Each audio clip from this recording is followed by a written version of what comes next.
ಎಲ್ಲರಿಗೂ ನಮಸ್ಕಾರ. ಮೊದಲನೇದಾಗಿ 20 ನಿಮಿಷಗಳ ತಡವಾಗಿದ್ದಕ್ಕೆ ಕ್ಷಮೆ ಯಾಚಿಸುತ್ತೇನೆ. ಇಂದು ಒಬ್ಬ ಹಿರಿಯ ವಕೀಲರ ಮಗನ ವಿವಾಹ ಇರೋದರಿಂದ ಸ್ವಲ್ಪ ತಡ ಆಯಿತು. ಬಂಧುಗಳೇ, ಚಿಕ್ಕಬಳ್ಳಾಪುರ ಜನತೆಯಾದ ನಾವು ನಮ್ಮ ಚಿಕ್ಕಬಳ್ಳಾಪುರ ಇತಿಹಾಸದಲ್ಲಿ ಕೆಲವು ವ್ಯಕ್ತಿಗಳು ನಮ್ಮ ಒಂದು ಸ್ಫೂರ್ತಿದಾಯಕವಾಗಿದ್ದರು. ಅವರನ್ನು ಒಂದು ಸ್ಮರಿಸುವ ಒಂದು ದಿನವಾಗಿ ಈ ದಿನ ನಾನು ಚಿಕ್ಕಬಳ್ಳಾಪುರದಲ್ಲಿ ಸಾಧಕರ ವಿಚಾರಗಳನ್ನು ತಮ್ಮೊಂದಿಗೆ ಚರ್ಚಿಸುತ್ತಾ, ಇವತ್ತು ಚರ್ಚೆ ಮಾಡೋದರಲ್ಲಿ ಬಹುಮುಖ್ಯವಾಗಿ ಪ್ರತಿಯೊಬ್ಬ ವ್ಯಕ್ತಿಗೂ ಸಹ ಅವರದೇ ಆದಂತಹ ಕೆಲವರ ಸ್ಫೂರ್ತಿಯಾಗಿ ಪಡೆದಿದ್ದೀರ. ಅಂಥವರ ವಿಚಾರಗಳನ್ನು ತಮ್ಮ ಮುಂದೆ ತಿಳಿಸಲಿಕ್ಕೆ ನಾನು ಇವತ್ತು ಇಷ್ಟಪಡ್ತೀನಿ. ಭಾಳ ಮುಖ್ಯವಾಗಿ ಮೊದಲನೇದಾಗಿ ನಾವು ನೀವು ಕಂಡಂತೆ ಬಹಳ ಮುಖ್ಯವಾದಂಥ ವ್ಯಕ್ತಿ ಶ್ರೀ ಯೋಗಿ ನಾರಾಯಣ ಕೈವಾರ ತಾತಯ್ಯನವರು. ಬಹುಶಃ ನಮ್ಮ ಗ್ರಾಮ ಮಟ್ಟದಿಂದ ಹಿಡಿದು ಇಲ್ಲಿನವರೆಗೂ ಅತ್ಯಂತ ಹೆಚ್ಚು ಭಕ್ತಿ ಪ್ರಧಾನವಾದಂತಹ ಕ್ಷೇತ್ರ ಕೈವಾರ ತಾತಯ್ಯ. ಇವರು ಸುಮಾರು 110 ವರ್ಷಗಳ ಕಾಲ ತಮ್ಮ ಜೀವನ ವೃತ್ತಿಯಲ್ಲಿ ಕೈವಾರದಂಥ ಒಂದು ಪುಣ್ಯಕ್ಷೇತ್ರ. ಬಂಧುಗಳೇ, ಮಹಾರಾಷ್ಟ್ರದಲ್ಲಿ ಶಿರಡಿ, ಕರ್ನಾಟಕಕ್ಕೆ ಇರುವಂತಹ ಕರ್ನಾಟಕ ಮತ್ತು ಆಂಧ್ರಕ್ಕೆ ಸಂಬಂಧಪಟ್ಟಂತೆ ಮಂತ್ರಾಲಯ, ಅದೇ ರೀತಿ ನಮ್ಮ ಚಿಕ್ಕಬಳ್ಳಾಪುರದ ಧಾರ್ಮಿಕ ಕೇಂದ್ರ, ಅತ್ಯಂತ ಶಾಂತಿಯುತ ಹಾಗೂ ಧರ್ಮ ಪ್ರವಚನ ಹಾಗೂ ಕಾಲಜ್ಞಾನವನ್ನು ತಿಳಿಸುವಂತಹ ಒಂದು ದೊಡ್ಡ ಕ್ಷೇತ್ರ ಯಾವುದಾದ್ರೂ ಇದ್ದರೆ ಅದು ಕೈವಾರ ತಾತಯ್ಯನವ್ರದ್ದು. ಇವರು 1726ರಲ್ಲಿ ಜನನಗೊಂಡು 1836ರಲ್ಲಿ ತಮ್ಮ ಅಂತಿಮ ದಿನಗಳನ್ನು ಕಳೆಯುವಂಥ ಸಂದರ್ಭದಲ್ಲಿ 110 ವರ್ಷಗಳ ಕಾಲ ಇವರು ಜೀವನವನ್ನು ನಡೆಸಿರ್ತಾರೆ.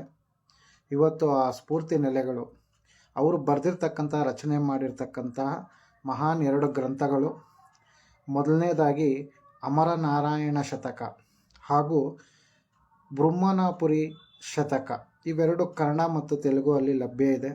ಯಾರಾದರೂ ಕೈವಾರಕ್ಕೆ ಭೇಟಿ ನೀಡಿದಂಥ ಸಂದರ್ಭದಲ್ಲಿ ಈ ಪುಸ್ತಕಗಳನ್ನು ಕೊಂಡು ಇವುಗಳ ಅರ್ಥವನ್ನು ನಾವು ಜೀವನದಲ್ಲಿ ಅಳವಡಿಸ್ಕೊಂಡಿದ್ದೆ ಆದರೆ ನಮ್ಮಲ್ಲಿ ಆಧ್ಯಾತ್ಮಿಕ ಶಕ್ತಿ ಹಾಗೂ ಯಾವುದೇ ಒಂದು ಕಷ್ಟ ಸಂದರ್ಭದಲ್ಲಿ ನಿರ್ಧಾರ ತೆಗೆದುಕೊಳ್ಳುವಂಥ ಶಕ್ತಿ ಸಿಗ್ತದೆ. ಭಾಳ ಮುಖ್ಯವಾಗಿ ನಮ್ಮ ಚಿಕ್ಕಬಳ್ಳಾಪುರದಲ್ಲಿ ಹಿರಿಯ ನಾಗರಿಕರು ಸುಮಾರು 50 ವರ್ಷದಿಂದ 80-100 ವರ್ಷಗಳು ಯಾರಿದ್ದಾರೆ ಅವರೆಲ್ಲರೂ ಯೋಗಿ ನಾರಾಯಣ ಮಠದ ಭಕ್ತಾದಿಗಳಾಗಿದ್ದಾರೆ. ಅವರ ಅನುಸರಣೆ ಮಾಡ್ತಿದ್ದಾರೆ.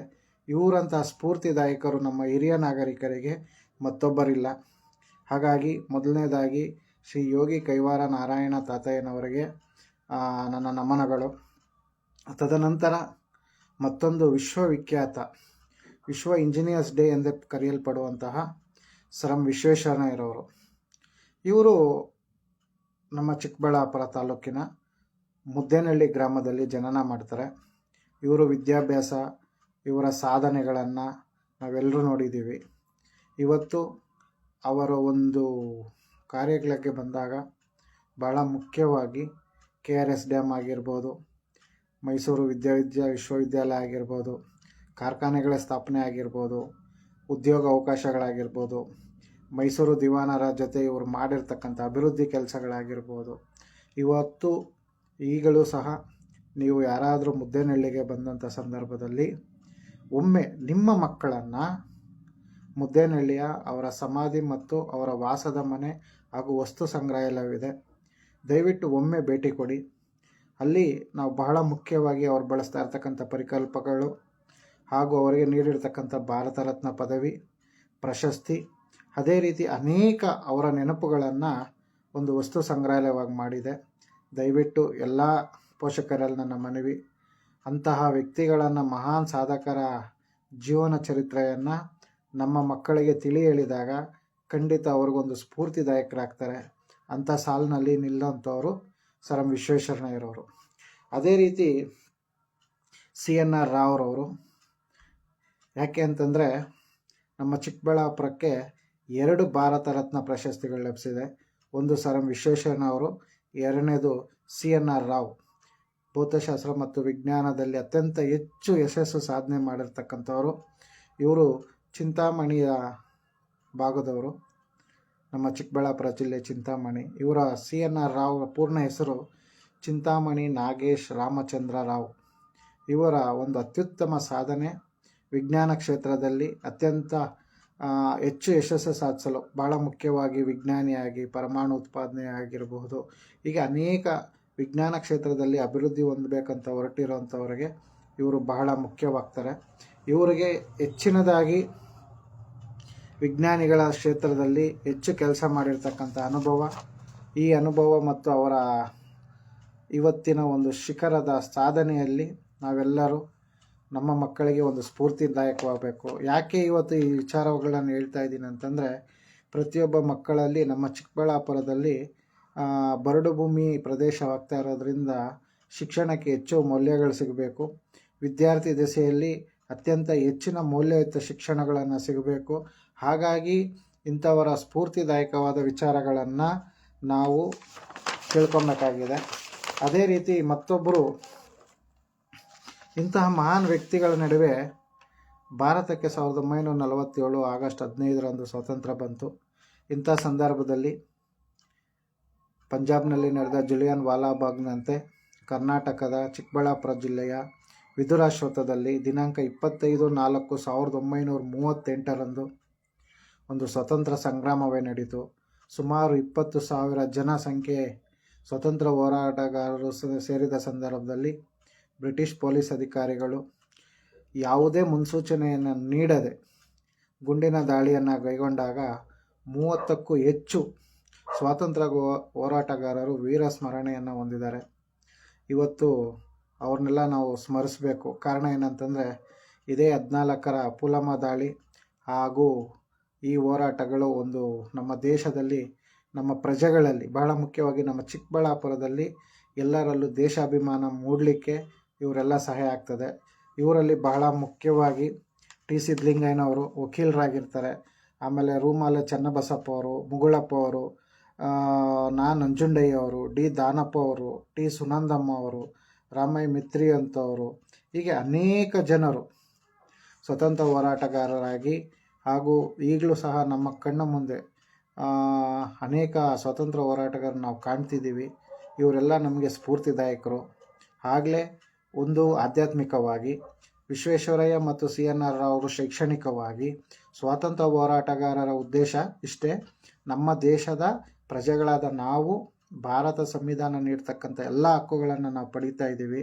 ಕರ್ತವ್ಯಗಳಲ್ಲಿ ದೇಶಕ್ಕೆ ಗೌರವ ಮತ್ತು ರಾಷ್ಟ್ರಧ್ವಜಕ್ಕೆ ಗೌರವ ತರುವಂಥದ್ದು, ಹಿರಿಯ ನಾಗರಿಕರಿಗೆ ಗೌರವ ನೀಡುವಂಥದ್ದು, ಈ ಎಲ್ಲವನ್ನು ಯಾಕೆಂತಂದರೆ ಇವತ್ತು ಭಾರತ ಸ್ವಾತಂತ್ರ್ಯಗೊಂಡಿದೆ ಅಂತಂದರೆ ಅನೇಕ ಹೋರಾಟ ಬಲಿದಾನಗಳ ಒಂದು ಪ್ರತಿಫಲ.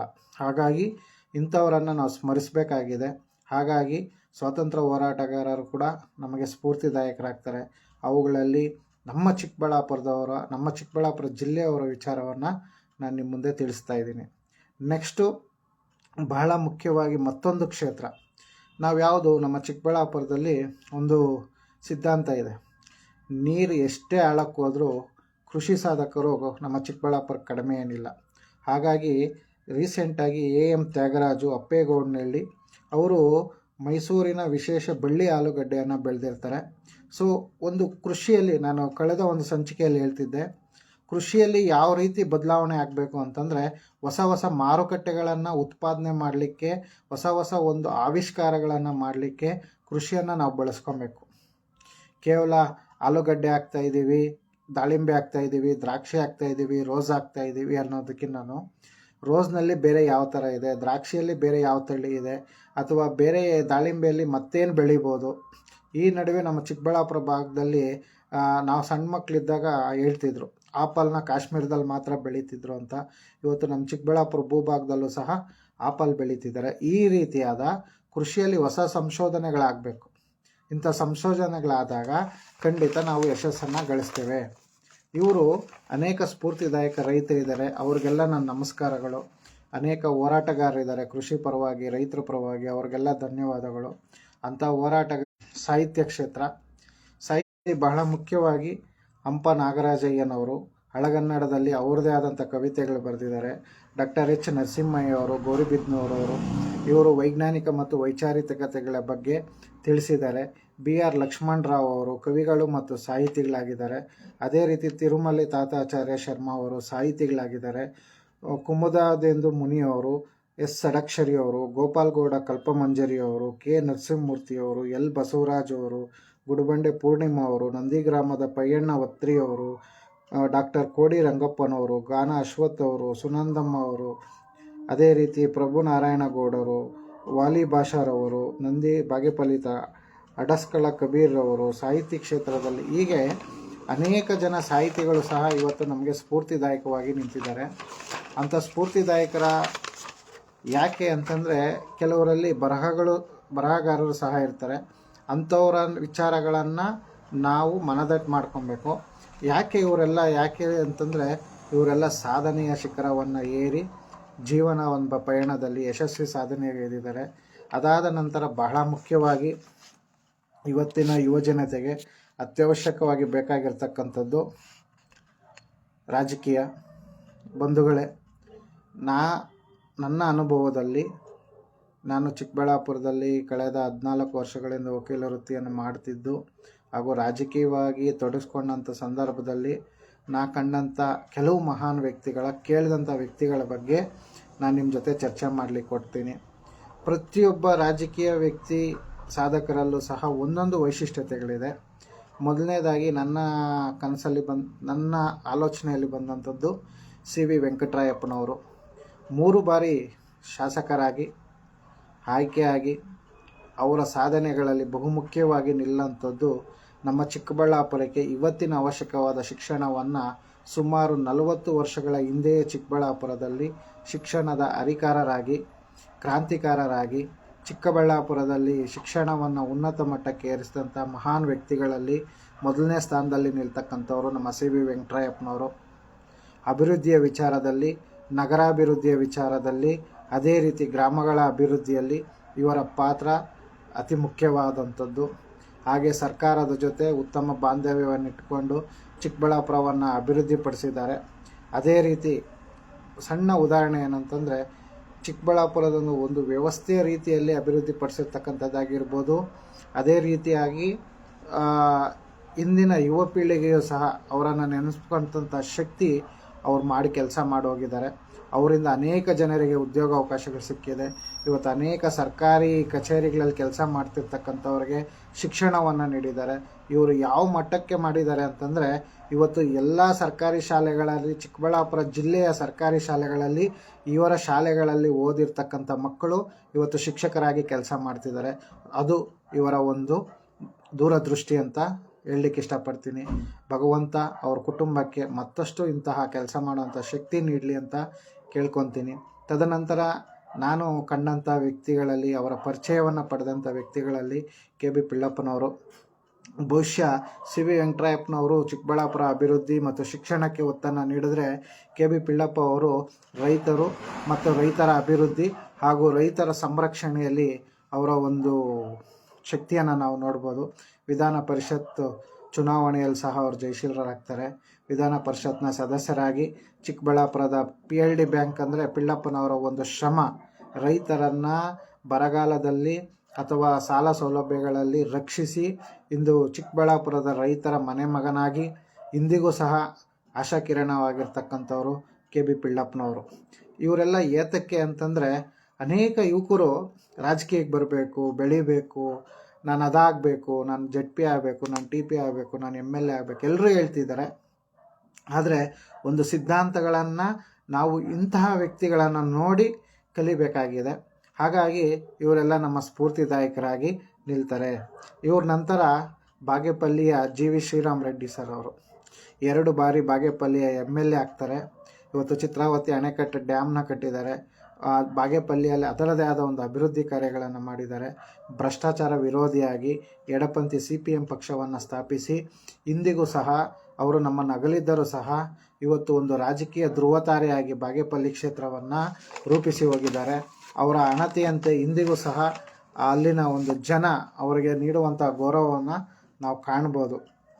ಅದೇ ರೀತಿ ಇನ್ನು ಚಿದ್ಲಘಟ್ಟ ಭಾಗದ ಅತ್ಯಂತ ಉನ್ನತ ನಾಕಣ್ಣಂಥ ವ್ಯಕ್ತಿ ವಿ ಮುನಿಯಪ್ಪನವರು.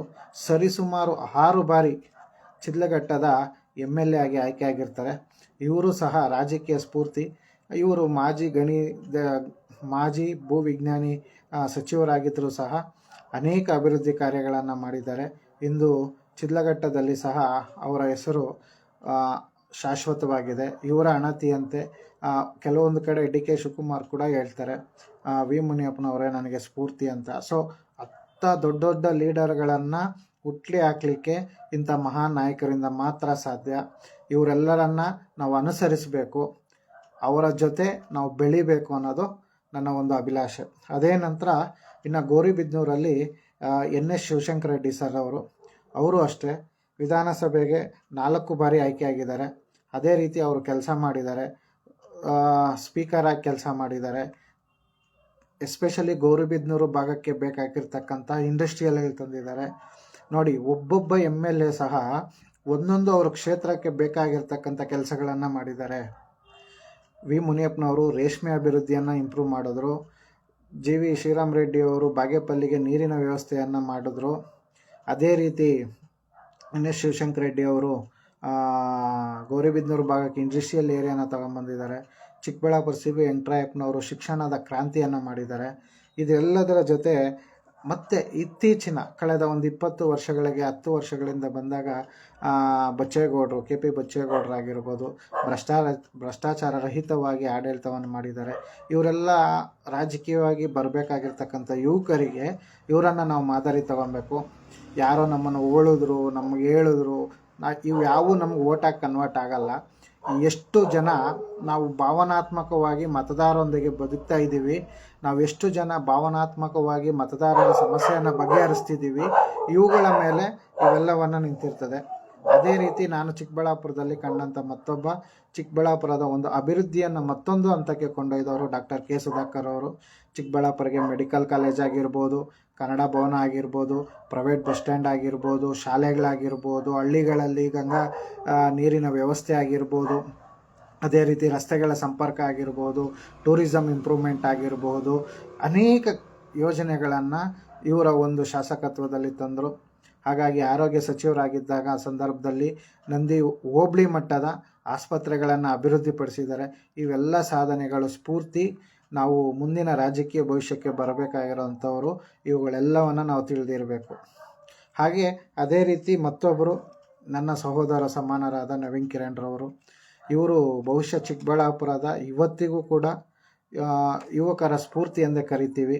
ಯಾಕೆ ಅಂತಂದರೆ ಯುವ ನಾಯಕ ಅಲ್ಲ, ಯುವ ಸೇವಕನಾಗಿ ಅನೇಕ ಯುವಕರ ಹೃದಯವನ್ನು ಗೆದ್ದಿದ್ದಾರೆ. ಇವರು ಸಹ ಅವರ ತಾತನಂತೆ CB ವೆಂಕಟರಾಯಪ್ಪನವರಂತೆ ಇವರು ಸಹ ಶಿಕ್ಷಣದ ಕ್ರಾಂತಿಯನ್ನು ಮುಂದುವರಿಸಿದ್ದಾರೆ. ಆ ಶಿಕ್ಷಣದ ಕ್ರಾಂತಿಯಲ್ಲಿ ಅವರ ಕೈಲಾದಷ್ಟು, ಯಾಕೆಂತಂದರೆ ಅವರ ಒಂದು ಕೆಲಸಗಳು ಅತ್ಯುನ್ನತವಾಗಿವೆ, ಶಿಕ್ಷಣವನ್ನು ಮುಂದುವರಿಸಿದ್ದಾರೆ.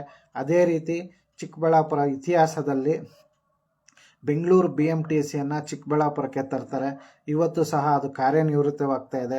ಇಂತಹ ಮಹಾನ್ ಸಾಧನೆಗಳನ್ನು ಸಿಕ್ಕ ಸ್ವಲ್ಪ ಅವಕಾಶದಲ್ಲಿ ಅತ್ಯಂತ ಯಶಸ್ಸನ್ನು ಗಳಿಸುವಂಥದ್ದನ್ನು ಇಂತಹ ವ್ಯಕ್ತಿಗಳಿಂದ ನಾವು ನೋಡಿ ಕಲಿಬೇಕು. ಇವರೆಲ್ಲರೂ ನನ್ನ ರಾಜಕೀಯ ಸ್ಫೂರ್ತಿದಾಯಕರಾಗಿದ್ದಾರೆ. ಇನ್ನು ನೆಕ್ಸ್ಟು 2023ರಲ್ಲಿ ಆಯ್ಕೆಯಾದಂಥ ಪ್ರದೀಪ್ ಈಶ್ವರ್ ಅವರಾಗಿರಬಹುದು.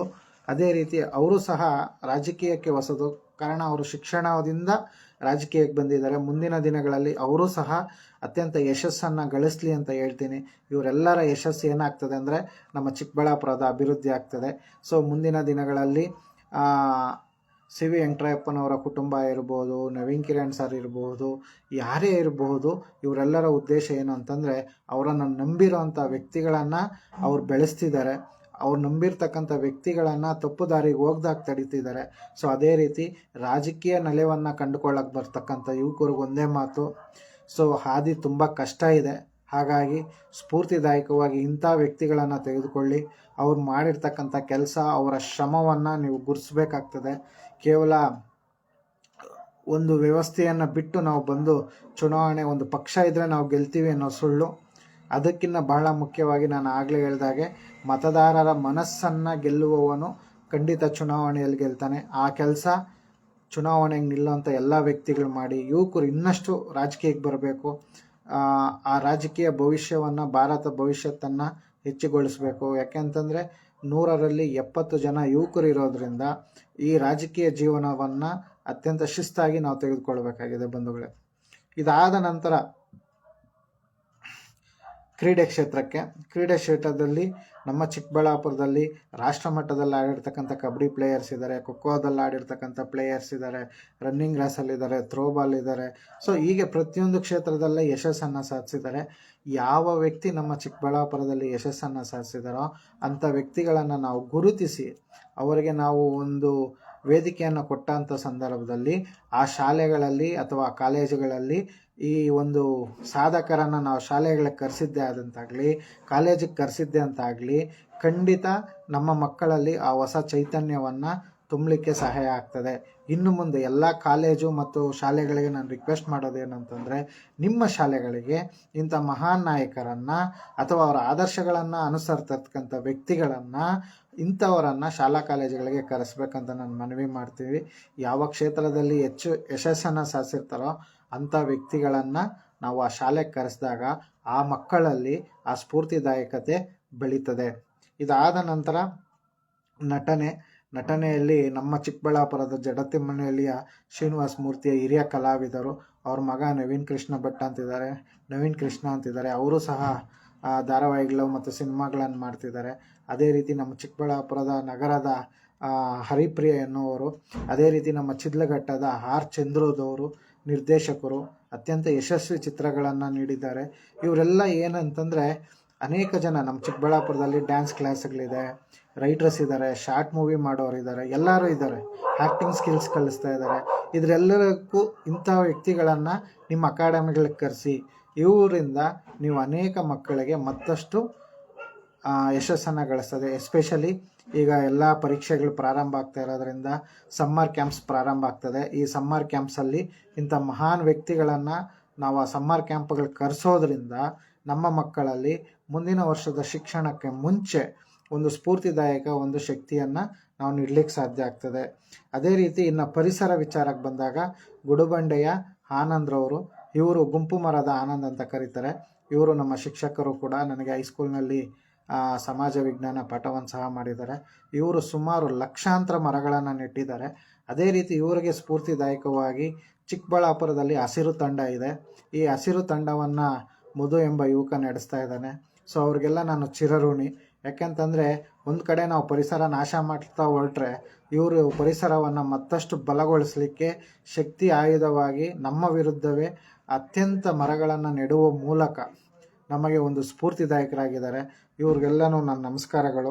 ಅದೇ ರೀತಿ ಇನ್ನು ವೈದ್ಯಕೀಯ ಕ್ಷೇತ್ರದಲ್ಲಿ ನಮ್ಮ ಚಿಕ್ಕಬಳ್ಳಾಪುರದಲ್ಲಿ CSI ಹಾಸ್ಪಿಟ್ಲ್ನ ದೊರೆಯವರಾಗಿರ್ಬೋದು, ಅದೇ ರೀತಿ ರಾಮು ಡಾಕ್ಟ್ರ್ ಆಗಿರ್ಬೋದು, ಸತ್ಯ ಡಾಕ್ಟ್ರ್ ಆಗಿರ್ಬೋದು, ಆಂಧ್ರ ಡಾಕ್ಟ್ರ್ ಆಗಿರ್ಬೋದು, ನಾಗರಾಜ್ ಡಾಕ್ಟ್ರ್ ಆಗಿರ್ಬೋದು, ಮಧುವನ್ ಆಗಿರ್ಬೋದು, ಪ್ರಶಾಂತ್ ಆಗಿರ್ಬೋದು, ಮೂರ್ತಿ ಡಾಕ್ಟ್ರ್ ಆಗಿರ್ಬೋದು, ಅನೇಕ ಡಾಕ್ಟರು, ಸೈಮಾನಮ್ನ ಆಸ್ಪತ್ರೆ ಆಗಿರ್ಬೋದು, ಅನೇಕ ವೈದ್ಯರು, ಕದಮ್ ಡಾಕ್ಟ್ರ್ ಆಗಿರ್ಬೋದು, ಸೌಮ್ಯ ಐ ಕ್ಲಿನಿಕ್ ಆಗಿರ್ಬೋದು, ಜೈನ್ ಹಾಸ್ಪಿಟ್ಲ್ ಆಗಿರ್ಬೋದು, ಇವರೆಲ್ಲ ಅವ್ರದ್ದೇ ಆದಂಥ ಕ್ಷೇತ್ರದಲ್ಲಿ ವೈದ್ಯಕೀಯ ಚಿಕಿತ್ಸೆಯನ್ನು ನೀಡ್ತಿದ್ದಾರೆ. ಸೊ ಅವ್ರಿಗೆಲ್ಲನೂ ನಮ್ಮ ಚಿಕ್ಕಬಳ್ಳಾಪುರದ ಜೀವರಕ್ಷಕರಾಗಿರ್ತಕ್ಕಂಥ ಇವರಿಗೂ ಸಹ ಈ ಮೂಲಕ ವಂದನೆಗಳನ್ನು ತಿಳಿಸ್ತೀನಿ. ಬಂಧುಗಳೇ, ಈ ಎಲ್ಲ ವಿಚಾರಗಳ ಪ್ರಮುಖ ಉದ್ದೇಶ ಇಷ್ಟೇ. ನಮ್ಮ ಮಕ್ಕಳಿಗೆ ಒಬ್ಬ ಸ್ಫೂರ್ತಿದಾಯಕನ ಕತೆ ಅವಶ್ಯಕ. ನಮ್ಮ ಮಕ್ಕಳ ಅಭಿವೃದ್ಧಿಯನ್ನು ಒಬ್ಬ ಸ್ಫೂರ್ತಿದಾಯಕನಿಂದ ನಾವು ಕಲೀಲಿಕ್ಕೆ ಬಹಳ ಈಸಿ ಆಗ್ತದೆ. ಇವತ್ತಿನ ನಮ್ಮ ಆಲೋಚನೆಗಳು ಮುಂದಿನ 20 ವರ್ಷದಲ್ಲಿ ನಮ್ಮ ಚಿಕ್ಕಬಳ್ಳಾಪುರವನ್ನು ಮತ್ತಷ್ಟು ಎತ್ತರಕ್ಕೆ ಕೊಂಡೊಯ್ಬೋದು. ಹಾಗಾಗಿ ಈ ವಿಚಾರವನ್ನು ತಮಗೆ ಹೇಳಲಿಕ್ಕೆ ಇಷ್ಟಪಡ್ತೀನಿ. ನಮ್ಮ ಚಿಕ್ಕಬಳ್ಳಾಪುರದಲ್ಲಿ ಮಹಾನ್ ಸಾಧಕರಿದ್ದಾರೆ. ಅವ್ರಿಗೆಲ್ಲರಿಗೂ ಈ ದಿನ ನಾನು ನಮಸ್ಕಾರವನ್ನು ಮಾಡ್ತಾ ಇದ್ದೇನೆ. ಅದೇ ರೀತಿ ಮುಂದಿನ ದಿನಗಳಲ್ಲಿ ಮತ್ತೊಂದು ವಿಚಾರವಾಗಿ ಮತ್ತೆ ಶನಿವಾರ ನಿಮ್ಮ ಜೊತೆ ನಾನು ಸಿಗ್ತೀನಿ. ಹಾಗೂ ಈ ವಿಚಾರಗಳಲ್ಲಿ ಮತ್ತಾರಾದರೂ ವ್ಯಕ್ತಿಗಳನ್ನು ಬಿಟ್ಟಿದ್ರೆ ಉದ್ದೇಶಪೂರ್ವಕವಾಗಲ್ಲ. ಯಾಕೆಂತಂದರೆ ವಿಚಾರಗಳನ್ನು ಕೊಂಡೊಯ್ಕೊಂಬರ್ತೀನಿ. ಹಾಗಾಗಿ ಅವುಗಳು ಚರ್ಚೆ ಮಾಡಿ ನಿಮ್ಮ ಅಭಿಪ್ರಾಯ ಅನಿಸಿಕೆಗಳನ್ನು ದಯವಿಟ್ಟು ನನಗೆ ತಿಳಿಸಿ. ನಿಮ್ಮ ಅಭಿಪ್ರಾಯ ಅನಿಸಿಕೆಗಳಿಂದ ಖಂಡಿತ ನಾನು ಮುಂದಿನ ದಿನಗಳಲ್ಲಿ ಮತ್ತಷ್ಟು ಕೆಲಸ ಮಾಡಲಿಕ್ಕೆ, ಮತ್ತಷ್ಟು ವಿಚಾರಗಳನ್ನು ಕೊಂಡಲಿಕ್ಕೆ ನನಗೆ ಒಂದು ಟಾಪಿಕ್ ಹೇಳಿದ್ರೆ ಸೊ ಆ ಟಾಪಿಕ್ ಮೇಲೆ ನಾನು ಪ್ರಿಪೇರ್ ಆಗ್ತೇನೆ. ನಿಮ್ಮ ಜೊತೆ ಮತ್ತೆ ಮಾತಾಡ್ತೇನೆ. ಮುಂದಿನ ಶನಿವಾರ ದಯವಿಟ್ಟು ನೀವು ಫೇಸ್ಬುಕ್ ನೋಡೋದ್ರ ಜೊತೆ ವಾಟ್ಸಪ್ ನೋಡೋದ್ರ ಜೊತೆ ನಿಮ್ಮ ಪ್ರಶ್ನೆಗಳನ್ನು ಸಹ ಅದೇ ರೀತಿ ಕೇಳಿ. ಯಾಕಂತಂದರೆ ಮುಂದಿನ ದಿನಗಳಲ್ಲಿ ಬರ್ತಕ್ಕಂಥ ವಿಚಾರಗಳು ಬಹಳ ಗಂಭೀರವಾಗಿರ್ತವೆ. ಕೆಲವೊಂದನ್ನು ನಾನು ಪ್ರಶ್ನೆ ಮಾಡಲಿಕ್ಕೆ ಪ್ರಾರಂಭ ಮಾಡ್ತಿದ್ದೀನಿ. ಸೊ ಅವುಗಳು ಯಾರಿಗೂ ಹರ್ಟ್ ಮಾಡೋ ಉದ್ದೇಶ ಅಂತಲ್ಲ, ಅವುಗಳು ನಮ್ಮ ಚಿಕ್ಕಬಳ್ಳಾಪುರದ ಅಭಿವೃದ್ಧಿಗೆ ಅತ್ಯವಶ್ಯಕ ಆಗಿದೆ. ಹಾಗಾಗಿ ನಾನು ಅವುಗಳನ್ನ ಪ್ರಶ್ನೆ ಮಾಡಲಿಕ್ಕೆ ಸ್ಟಾರ್ಟ್ ಮಾಡ್ತಾಯಿದ್ದೀನಿ. ಸೊ ಮುಂದಿನ ದಿನಗಳಲ್ಲಿ ನಿಮ್ಮ ಜೊತೆ ನಾನು ಸಿಗ್ತೀನಿ. ಸೊ ಹಾಗಾಗಿ ಈ ದಿನ ನನ್ನ ವಿಡಿಯೋವನ್ನು ನೋಡಿದಂಥ ಹಾಗೂ ತಡವಾಗಿ ಸ್ಟಾರ್ಟ್ ಆಗಿದ್ದಕ್ಕೆ ಮತ್ತೊಮ್ಮೆ ಎಲ್ಲರನ್ನೂ ಕ್ಷಮೆ ಯಾಚಿಸ್ತೇನೆ.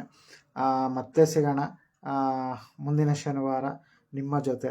ನಮಸ್ಕಾರ.